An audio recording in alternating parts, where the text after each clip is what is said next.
तुम्हारी और मेरी रात में बस फर्क इतना है, तुम्हारी सो के गुजरी है, हमारी पढ़ के गुजरी है। सभी प्रिय साथियों को प्यार भरा नमस्कार। इतना पढ़ना है कि रात, अब वो कहते हैं ना कि मैंने कभी कभार शायरी सुन लिया तो लिख दो है कि हर व्यक्ति रात को जागने वाला आशिक नहीं होता। वास्तविकता है, हर कोई रात को जागने वाला आशिक नहीं होता। बहुत होते हैं, मेहनत भी करते हैं, है ना। तो हम पढ़ रहे थे राजस्थान का इतिहास, बातें होती रहेंगी, कारवा बनता जाएगा। हम पढ़ रहे थे राजस्थान का इतिहास, और राजस्थान के इतिहास में गुरुजियों की आज पहले लिख लियो, पहले इसलिए लिख लिया मैंने कहा था टॉपिक्स हम सारे करेंगे। अब ये जो टॉपिक है ये केवल रटने वाले हैं, इनको याद करना पड़ेगा, इनमें समझाने, जैसे हमने सभ्यता पढ़ी वो तो थोड़ी समझी थी हमने, इसको इतना समझना नहीं है, इसको सिर्फ याद करना है। कैसे, आइए सबसे पहले बात करें शिलालेख और प्रशस्ति क्या होती है। हमने नाम लिखा है शिलालेख। शिला किन का, पत्थर ने, पत्थर पे जो लेख लिखे गए उन्हें क्या बोला गया है, शिलालेख। शिलालेख जो होते हैं वो आकार में छोटे होते हैं, प्रशस्ति जो होती है वो बड़ी होती है। अगर वैसे मैं आपको याद करने के लिए बता रहा हूँ, एग्जाम में नहीं पूछते कौन बड़ा कौन छोटा। जी हाँ, मैं थाने एक एग्जाम्पल बताऊँ। देखो अपने कोई धर्मशाला है, कोई वाटर कूलर लगाए हुए पानी हरो, बीक आगे को लिखड़ो है सीमेंट आ रहा वो बनाए हुआ कालो सो नहीं, शिलालेख बोला मैंने। बीक ऊपर लिखाड़ो है फलानिया का याद में फलानिया बनवायो, है या नहीं है, बिल्कुल। तो वो ही शिलालेख, मतलब उसी की तरह है, बस शिलालेख छोटे और ये बड़े होते हैं प्रशस्ति। आइए जाने इसके बारे में।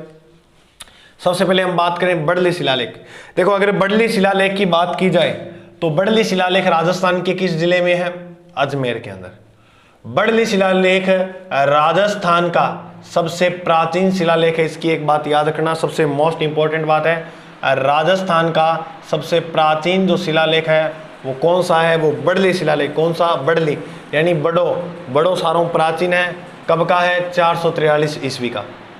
दूसरी बात देखें इसकी, नोट लगा के एक बात और लिखना कैसर, क्या भारत में जो सबसे प्राचीन शिलालेख हैं वो किसके हैं, तो वो अशोक ने बनवाए थे।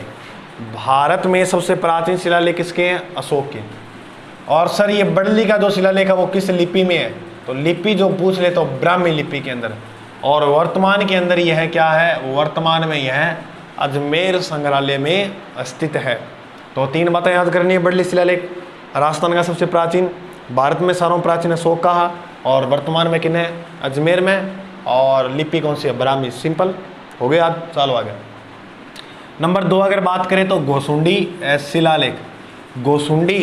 गोसुंडी डे न पकड़ो, चित्तौड़गढ़, गोसुंडी चित्तौड़गढ़। तो गोसुंडी शिलालेख किस जिले के अंदर है, चित्तौड़गढ़ में। यहाँ पर जो जानकारी प्राप्त होती है वो तो एक तो ये बात याद रखनी है, वैष्णव संप्रदाय का सबसे प्राचीन जो शिलालेख है वो कौन सा है, गोसुंडी शिलालेख। देखो राजस्थान का सबसे प्राचीन तो बड़ली है, अगर पूछ ले वैष्णव संप्रदाय का सबसे प्राचीन कौन सा है, वो है गोसुंडी। फिर 2 नंबर में बात करें, इसमें अश्वमेध यज्ञ का वर्णन है। अश्वमेध यज्ञ है ना, बिल्कुल सर। ये क्या था अश्वमेध यज्ञ, ये क्या था, जब राजा का राज तिलक किया जाता था उस समय यज्ञ करवाया जाता था। और इसमें बताते हैं कि राजा जो हुआ करता था वो सोम रस का भी सेवन किया करता था। किस यज्ञ में, अश्वमेध यज्ञ में। अब मेरा आपसे एक प्रश्न है, सोम जो पीसा जाता था वो किस यज्ञ में पीसा जाता था, कमेंट में जरूर बताइएगा, ठीक है। तो ये किस भाषा का है, संस्कृत भाषा का। तो 3 बातें, चित्तौड़गढ़, वैष्णव संप्रदाय का सबसे प्राचीन गोसुंडी है, अश्वमेध यज्ञ का वर्णन है, और भाषा संस्कृत। 3 नंबर को जो शिलालेख है वो है मानमोरी शिलालेख।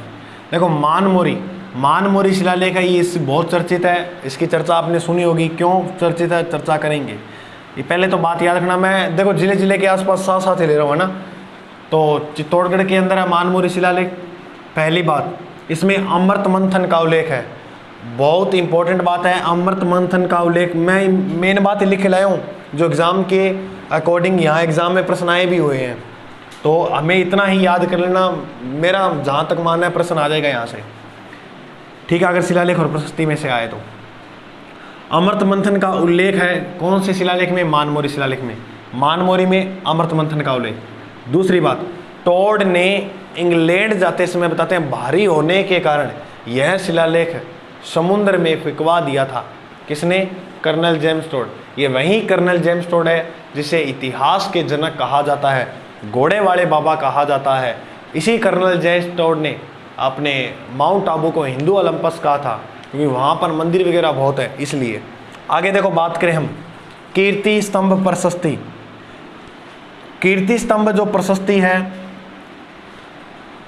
ये किस जिले में है? यह भी चित्तौड़ के अंदर है।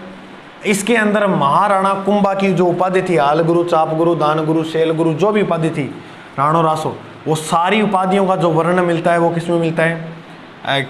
कीर्ति स्तंभ प्रशस्ति। और महाराणा कुंभा के जितने भी ग्रंथ है, संगीत राज, जो भी गीत गोविंद की टीका जो लिखी थी अत्रि व महेश ने पूरी की थी, इसी के समर्पित है वो भी। तो याद रखना, कुंभा की उपाधि व इनके ग्रंथ की जो जानकारी मिलती है वो कीर्ति स्तंभ प्रशस्ति से। कई बार एग्जामिनर हमसे अगर यूं प्रश्न पूछ ले कि कीर्ति स्तंभ प्रशस्ति का संबंध राजस्थान के किस राजा से है, आपके जहन में एक ही नाम याद होना चाहिए, कुंभा। क्या बोलोगे भाई? कुंभा। आइए फिर आगे जाने, जगन्नाथ प्रशस्ति। तो जगन्नाथ राय प्रशस्ति जो है वो राजस्थान के किस जिले में है? उदयपुर में। ये जो प्रशस्ति है इसके जो लेखक है वो कृष्ण भट्ट है। कौन है? कृष्ण भट्ट। तो जगन्नाथ कृष्ण, और इसी के अंदर हल्दी घाटी युद्ध का क्या है? वर्णन है। ये जो जगन्नाथ राय प्रशस्ति है, आपने नाम सुना है पिछोला झील का? बिल्कुल सर, उदयपुर में है। तो पिछोला झील के अंदर जग मंदिर है, दो है, एक जग मंदिर है, एक जग निवास है। जग जो मंदिर है उसके अंदर लगी हुई है कौन सी? जगन्नाथ प्रशस्ति। जग मंदिर का निर्माण लिख लो, करण सिंह ने करवाया था। पूर्ण जो निर्माण है वो जगत सिंह प्रथम ने करवाया था। नोट लगा के 2-3 बातें लिख लियो।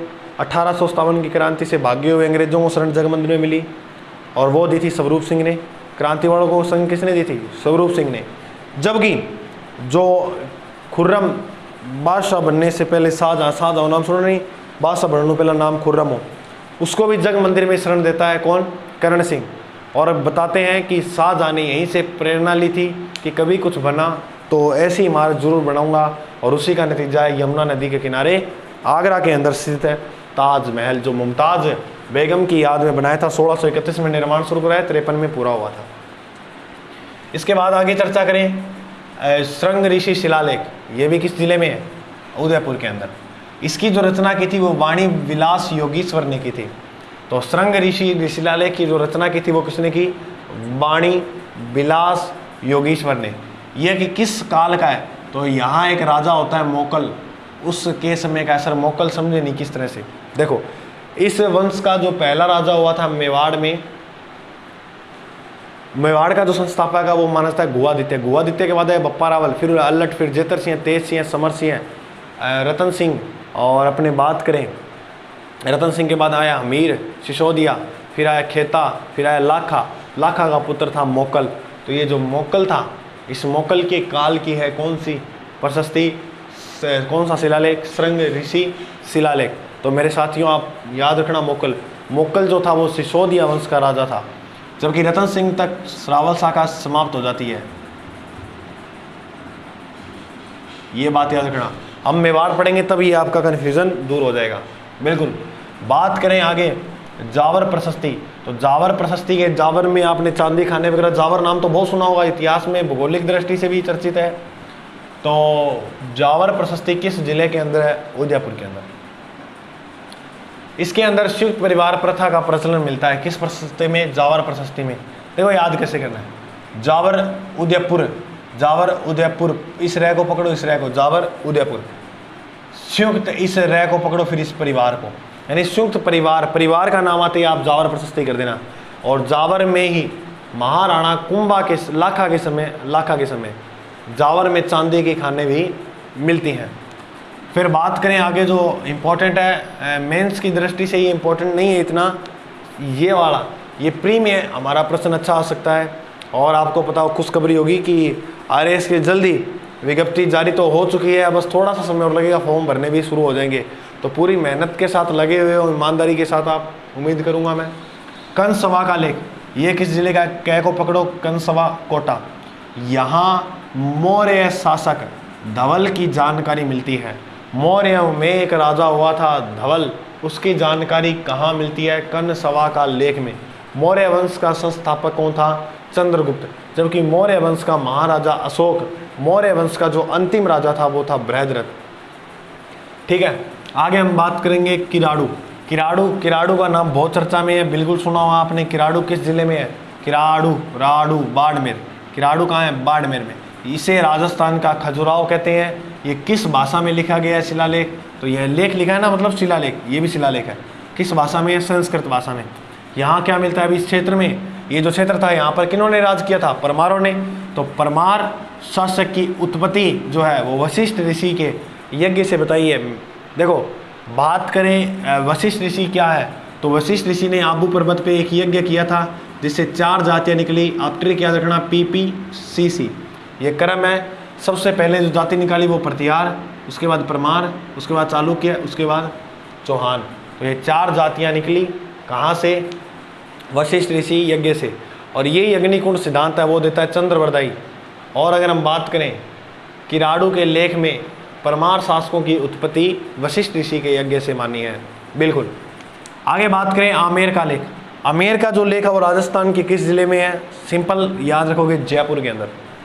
कछवाहा वंश के जो जानकारी मिलती है, बिल्कुल सिंपल, आमेर पर ही राज किया था कछवाहा वालों ने। बिल्कुल सर। तो कछवाहा वंश की जानकारी आमेर में। इस शिलालेख में कछवाहा वंश को रघुवंश तिलक कहा है। क्या कहा है? रघुवंश तिलक। रणकपुर जैन प्रशस्ति नाम बहुत चर्चा में है। यह किस भाषा में है? और ये संस्कृत के अंदर है। इसकी जो लिपि थी वो नागरी लिपि में है, याद रखना। इस रणकपुर जैन प्रशस्ति के अंदर बप्पा रावल से लेकर कुंभा तक का इतिहास जो है वो लिखा गया है। कौन से प्रशस्ति में? रणकपुर प्रशस्ति में। इसके बाद मेरे दोस्तों 4 और बच गई हैं। एक तो राज प्रशस्ति, एक राय प्रशस्ति, एक बिजोलिया शिलालेख और एक ओसिया शिलालेख। आइए इनकी भी हम चर्चा कर देते हैं। नेक्स्ट। तो दोस्तों अब हम जानेंगे राज प्रशस्ति। ठीक है, रणकपुर जैन प्रशस्ति जो वो राजस्थान के किस जिले में? याद रखना, पाली के अंदर। यह आप सारा नोट डाउन कर लेना।